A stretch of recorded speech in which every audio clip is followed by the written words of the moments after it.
आज की जो मीटिंग है, परिचर्चा है, बड़ी इंटरेस्टिंग, कई बड़े विद्वान आए हैं। तो बिहार पे बहुत चर्चा हुई।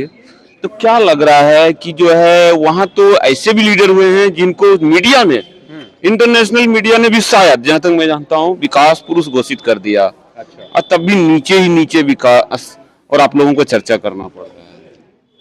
ये आज का जो अवसर था वो सीताराम गुप्ता जी और मेरी ज्वाइंट ऑथरिंग में ये किताब थी।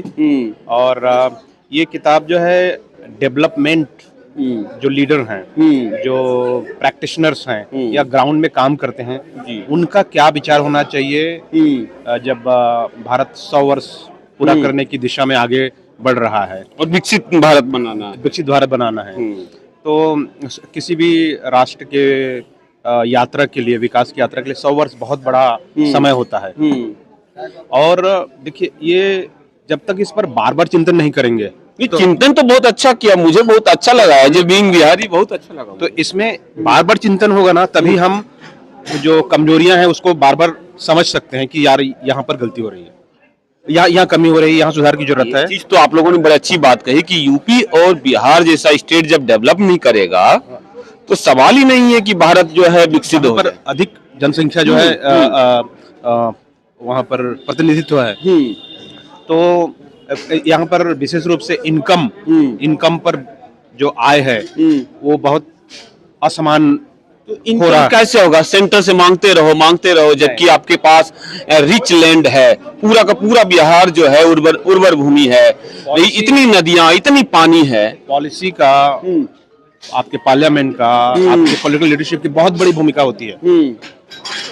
और उसके अलावा भी सारी ताकत जनता में है। जनता क्या करेगी? वहाँ इलिटरेसी जो है, पढ़े लिखे लोग हैं, पर इलिटरेसी भी बहुत ज्यादा है। और जनता को जब हम कास्ट में जो है आंधी चलाएंगे, भड़काएंगे हम किसी जाति के खिलाफ और कहेंगे कि ज्यादा बच्चे पैदा करो। नीतीश जी का ये जो नारा रहा उन मायावती जी के तरह कि ज्यादा बच्चे होंगे तो ज्यादा हम उनको हिस्सेदारी देंगे, इससे तो सत्यानाश हो जाएगा पूरे देश का।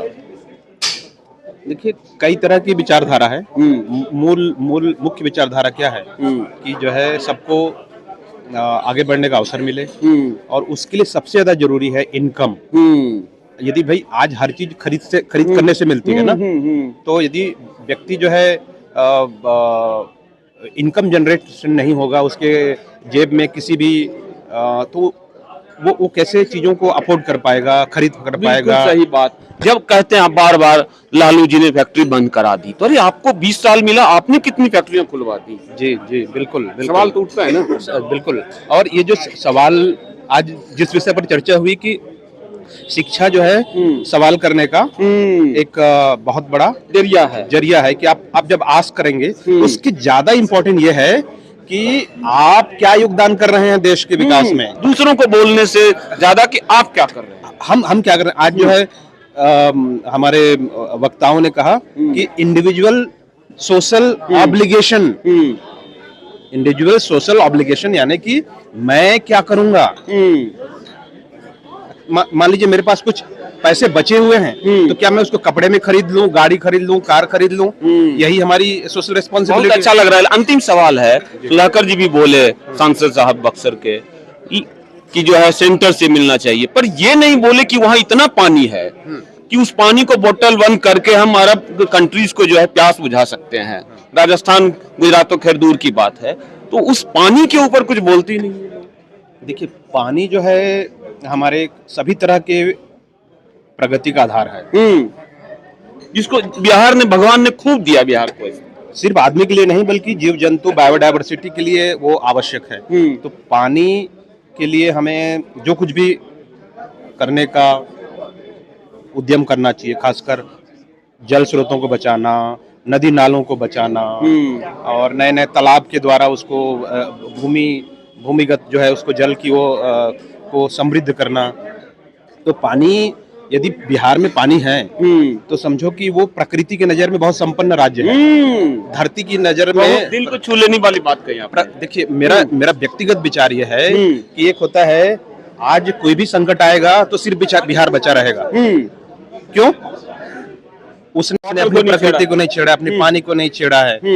बाकी सब तो बनावटी है, वो सब जो है बाजार से संबंधित है, लिंक्ड है। वो एक टूटेगा तो दूसरा टूट जाएगा, लेकिन यहाँ पर सस्टेन कर पाएगा जिनके पास जमीन है, जिनके पास खेत है, जिनके पास हरियाली है, जिनकी खेती जो है उपजाऊ है। देखिए सबसे बड़ा बिहार के पास एडवांटेज क्या है, गंगा का बहाव क्षेत्र, हजारों लाखों सालों से वो मिट्टी, काप मिट्टी, जो कृषि के लिए सबसे बेस्ट मिट्टी होती है, काप मिट्टी, बारीक मिट्टी, वो उसका भी दोहन नहीं किया है। जिस दिन बिहार दोहन करना शुरू करेगा अपना, बिहार नेक्स्ट लेवल होगा। दुख भी होता है एज ए विद्वान, आप एक विद्वान है, दुख होता है कि नीतीश जी को 20 साल मिला और ये कृषि और ये वाटर इसको वो यूज नहीं कर पाए। नहीं, हम ये कहना चाहते हैं कि we need a new set of politician. हमें नए युवा देखिए आज हर कोई जॉब मांग रहा है, क्या कोई पॉलिटिक्स पे आने के लिए प्रेरित होता है? We need a new generation of politician. और जैसे शिक्षा में लीडरशिप चाहिए, वैसे ही पॉलिटिकल लीडरशिप चाहिए, जो कहां से आएगा? गांव से आएगा। वो वहां पर हमें युवाओं को, क्या हुआ सबसे बुरी बात ये हुई कि हमने राजनीति को दूषित विषय घोषित कर रखा है। तो जब तक हम अपने युवाओं को ये ताकत नहीं देंगे कि वो राजनीति क्यों नहीं कर रहे हैं, क्यों नहीं आ रहा है राजनीति में, तब तक ये संभव नहीं है। बहुत अच्छा लगा आपसे बात करके दोस्तों। कुल मिला के यही निकल रहा है कि बिहार को अब नए और एनर्जेटिक युवा की जरूरत है, जो जाति नहीं सिर्फ डेवलपमेंट की बात करे। धन्यवाद दोस्तों, फिर मिलेंगे।